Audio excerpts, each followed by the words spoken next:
بہت بڑی پیاری خواہش ہے، ساری زندگی بھی عبادت کی، پھر مرتے وقت حالت سجدہ میں موت آئے، قیامت تک حالت سجدہ میں رہوں۔ حدیث شریف میں آتا ہے، میرے آقا علیہ السلام فرماتے ہیں وہ بندہ جب قیامت کے دن رب کے حضور پیش ہوگا جس نے اتنا طویل سجدہ کیا ہوگا، آپ اندازہ تو کریں، ہمیں تو پنجگانہ نماز پڑھنے کا وقت اور فرصت نہیں ہے، یہ ایسے بندے بھی اتنا طویل سجدہ، اتنی عبادت کا ذوق، بندگی کی لذت اور چاشنی جن لوگوں کو نصیب ہوتی، جب قیامت کے دن آئے گا اللہ تعالیٰ فرمائے گا ادخلوا عبدی برحمتی الجنہ، میرے اس بندے کو میری رحمت کے صدقے، میرے فضل کے صدقے جنت میں داخل کر دو۔ حدیث شریف میں آتا ہے وہ بندہ عرض کرے گا لا یا رب، اے میرے رب نہیں، تیرے فضل تیری رحمت کے صدقے،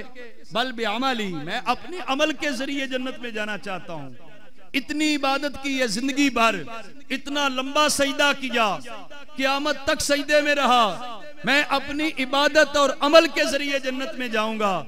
حدیث شریف میں آتا ہے اللہ تعالیٰ دوبارہ وہی ارشاد فرمائے گا کہ فرشتو میری رحمت کے صدقے جنت میں داخل کر دو۔ 3 بار جب یہ بات ہو جائے گی تو پھر بھی وہ بندہ اسی بات پہ اڑا رہے گا کہ میرے بڑے اعمال، بڑی نیکیاں، بڑی عبادت اور بندگی۔ اللہ تبارک و تعالیٰ فرمائے گا فرشتو اس کے اعمال کو تولا جائے، اور ایک جو میری نعمت آنکھ کی نعمت اس کو دی ہے نا، نعمتیں تو بے شمار میں نے دنیا کی دی ہیں، صرف آنکھ کی نعمت ایک پلڑے پہ رکھیں، اس کی ساری عبادت، بندگی، رکوع، سجود، ساری زندگی کی عبادت، قیامت تک کا سجدہ دوسرے پلڑے پہ رکھیں اور وزن کر کے اس کو دکھائیں۔ حدیث شریف میں آتا ہے کہ جب فرشتے وزن کریں گے تو اللہ تبارک و تعالیٰ کی یہ ایک نعمت جو آنکھ کی نعمت ہے، یہ نعمت وزنی ہو جائے گی، اور قیامت تک کی اس کی عبادت، بندگی، رکوع، سجدہ اور عبادت بندگی سب جو ہے کم پڑ جائے گی، ہلکی پڑ جائے گی۔ فرشتے اعلان کر دیں گے کہ یہ تو اللہ کی ایک نعمت کے بدلے بھی عبادت نہیں کر سکا، لہذا اسے جہنم میں داخل کر دو، یہ جنت میں جانے کا حقدار نہیں ہے۔ تو سامعین محترم دیکھیں، اگر حساب کیا گیا ہمارے پاس کتنی نعمتیں ہیں، اور نعمتوں کے بدلے میں اگر پوچھا گیا کہ آپ لوگوں نے کتنی عبادت کی، کتنی بندگی کی ہے، قرآن مجید میں سورہ التکاثر میں رب تعالیٰ فرماتا ہے ثم لتسألن یومئذ عن النعیم، پھر تم سے ضرور پوچھا جائے گا نعمتوں کے بارے میں کہ میں نے تمہیں اتنی بڑی نعمتیں دی ہیں، ان نعمتوں کا شکرانہ ادا کیا کہ نہیں، ان نعمتوں کی شکر گزاری کی ہے یا کہ نہیں۔ تو سامعین محترم، آج ہمارے پاس دنیا کے اندر وقت ہے، اس وقت کو ہم ضائع نہ کریں۔ کچھ لوگ سمجھتے ہیں کہ یہ دنیا کے اندر چند روز ہے، موج میلہ ہے، بس دنیا کے اندر عیاشی کر لیں، پھر دیکھیں گے قبر میں جو کچھ ہوگا دیکھیں گے۔ یہ ہماری غفلت ہے، کوتاہی ہے، اور یہ لاپرواہی ہے، یہ نہیں ہونی چاہیے۔ آخرت کی تیاری ہونی چاہیے اور اپنے آپ کو دیکھنا چاہیے۔ میرے آقا علیہ السلام نے حضرت عبداللہ بن عمر رضی اللہ تعالیٰ عنہ کے کندھے کو پکڑ کے فرمایا تھا کن فی الدنیا کأنک غریب او عابر سبیل عد نفسک فی اہل القبور۔ میرے آقا علیہ السلام نے فرمایا اے عبداللہ، تو دنیا میں اجنبی بن کے زندگی بسر کر، دنیا میں مسافر کی طرح زندگی بسر کر، اور کأنک غریب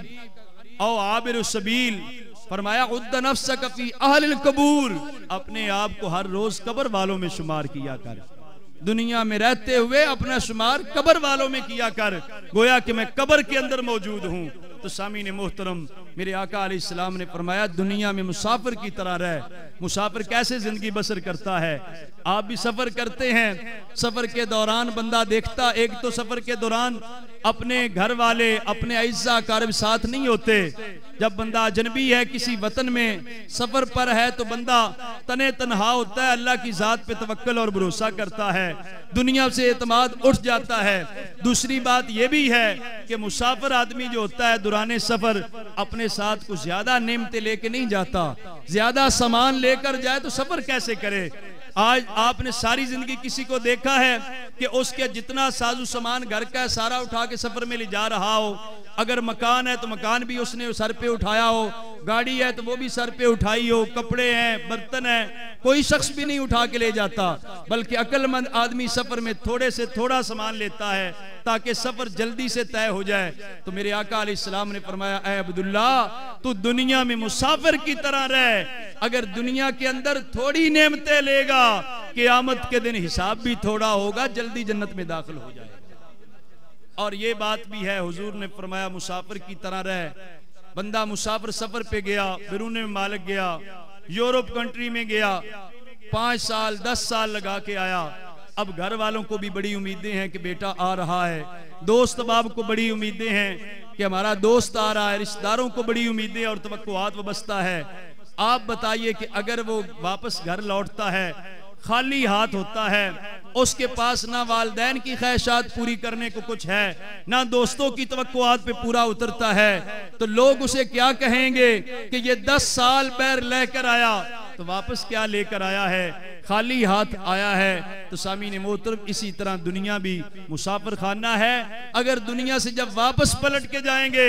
ہمارے ہاتھ بھی اگر خالی ہوں گے، نامہ اعمال میں کوئی عمل اچھا نہیں ہوگا تو خالی ہاتھ واپس پلٹ کے جائیں گے، کوئی نیک عمل ہمارے پاس معاذ اللہ نہ ہوا تو پھر کس قدر ندامت اور شرمندگی ہوگی۔ اور جو مسافر ہوتا ہے سفر کے دوران، وہ دیکھتا ہے کہ ریلوے اسٹیشن پہ ہے تو وہ دیکھتا ہے کہ اگلا اسٹیشن کتنے کلومیٹر کے بعد آئے گا، لہذا میں کھانے پینے کا سامان لے لوں، کہیں ایسے نہ ہو کہ اگلے اسٹیشن سے آنے سے پہلے مجھے پیاس ستائے، مجھے بھوک لگے۔ تو سمجھدار آدمی اسٹیشن سے اگلے اسٹیشن پر پہنچنے کے لیے سامان سفر لے لیتا ہے۔ اسی طرح جو دنیا کے اندر مسافر آدمی ہے، مسلمان ہے، انسان ہے، یہ دنیا تو مسافر خانہ ہے۔ اگر سمجھدار ہے تو اسے علماء کی مجلس میں بیٹھنا چاہیے، دین کی باتیں سمجھنا چاہیے، شریعت کے مسائل سے آگاہی لینا چاہیے، اللہ والوں کی زیارت کرنی چاہیے کہ یہ انسان کو جنت تک پہنچنے کے لیے کام آنے والی چیزیں ہیں، اور یہ ایسی چیزیں اور ایسے اعمال ہیں جن کی بدولت انسان جو ہے آخرت کو بہتر بنا سکتا ہے اور ہمیشہ کی زندگی جو جنت کی دائمی زندگی ہے اس خوشگوار زندگی کو پا سکتا ہے۔ تو سامعین محترم، کافی گفتگو ہو گئی ہے، بات صرف اتنی تھی کہ ہمیں چاہیے کہ اپنی آخرت کی تیاری کریں، رمضان المبارک کا استقبال کریں۔ رمضان شریف کا ایک ایک لمحہ جو ہے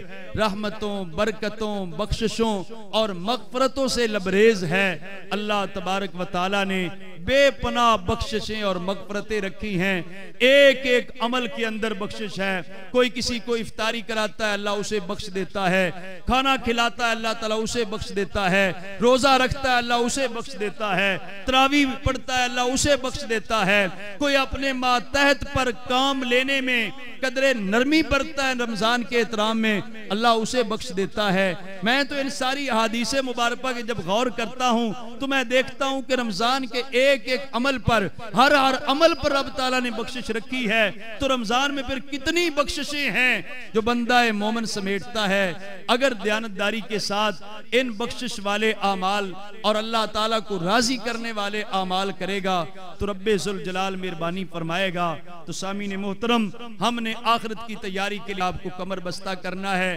اپنے اعمال کو دیکھنا ہے، اپنے گریبان میں جھانکنا ہے، اپنی زبان کو کنٹرول کرنا ہے اور اپنی نگاہ کو پاکیزہ بنانا ہے، اپنے دل کے اندر پاکیزہ خیالات کو لانا ہے اور بڑوں کا احترام کرنا ہے، چھوٹوں پہ شفقت کرنی ہے، پڑوسیوں کے حقوق کا خیال رکھنا ہے، اس نے سلوک سے پیش آنا ہے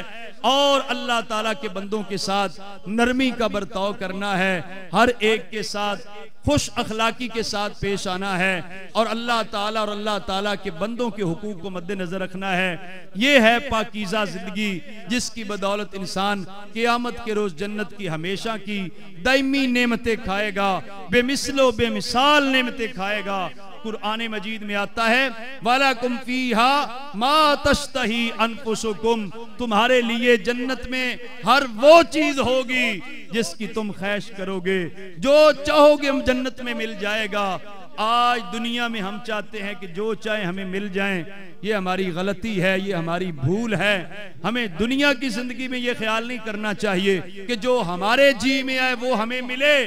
دنیا کی زندگی میں اللہ کی رضا اور مرضی کے لیے رہنا ہے، اس کے بدلے میں اللہ تعالیٰ جنت کے انعامات عطا فرمائے گا۔ پھر جنت میں تمہاری مرضی کے مطابق اللہ تبارک و تعالیٰ کی ہمیشہ کی نعمتیں اللہ تعالیٰ عطا فرمائے گا۔ تو دعا ہے کہ رب ذوالجلال آج کی اس پاکیزہ با مقصد تقریب سعید کو اپنی بارگاہ میں قبول فرمائے، ہم سب کو صدق کے دل سے سچی توبہ کر کے آج مسجد سے جانے کی توفیق عطا فرمائے، پکا ارادہ کر کے جانے کی توفیق عطا فرمائے کہ ہم نماز قضا نہیں کریں گے، اگر کسی وجہ سے قضا ہوتی ہے تو اس کو ضرور ادا کریں گے، دوبارہ قضا کریں گے، اپنے ذمے میں نہیں رکھیں گے۔ حضرت مفکر اسلام حضرت علامہ مولانا محمد اشرف جلالی صاحب رحمۃ اللہ علیہ نے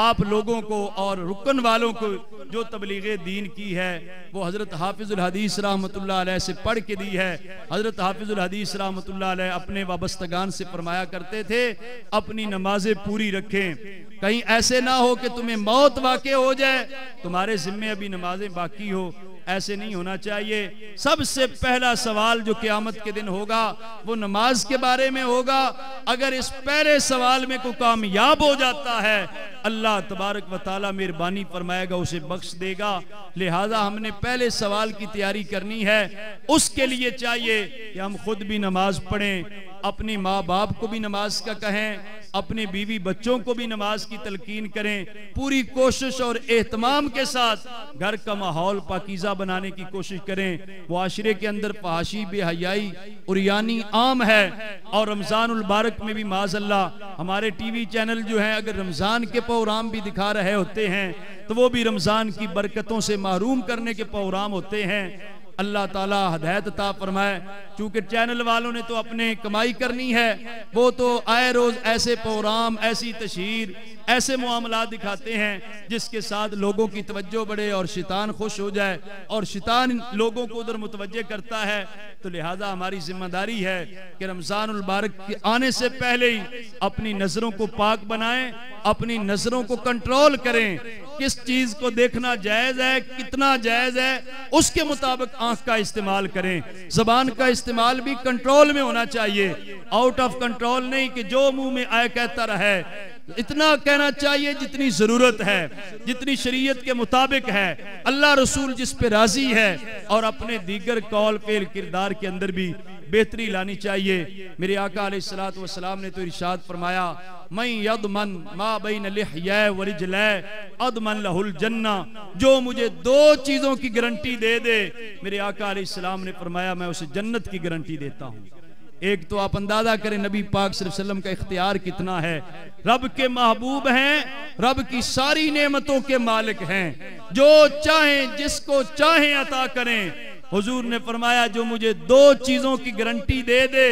کہ ان کا استعمال جائز طریقے سے کروں گا، ناجائز طریقے سے نہیں کروں گا، میں اسے جنت کی گارنٹی دیتا ہوں۔ میرے آقا علیہ السلام نے فرمایا وہ دو چیزیں، ایک بندے کی شرمگاہ ہے اور ایک بندے کی زبان ہے، اگر زبان کو درست استعمال کیا تو اللہ تبارک و تعالیٰ کے پیارے حبیب علیہ السلام فرماتے ہیں میں اسے جنت کی گارنٹی دیتا ہوں۔ تو سامعین محترم، دعا ہے کہ رب ذوالجلال ہمیں اپنی آخرت کو بہتر بنانے کے لیے رمضان المبارک کا استقبال خوش دلی سے کریں۔ آخر میں یہ بھی کہنا چاہوں گا، چونکہ یہ ایام اور یہ رمضان المبارک گرمیوں کے سیزن میں آ رہا ہے، اور اسی طرح کے سخت موسم کے اندر کچھ لوگ کہتے ہیں روزہ رکھنا دشوار ہوتا ہے۔ آپ اندازہ تو کریں جس نے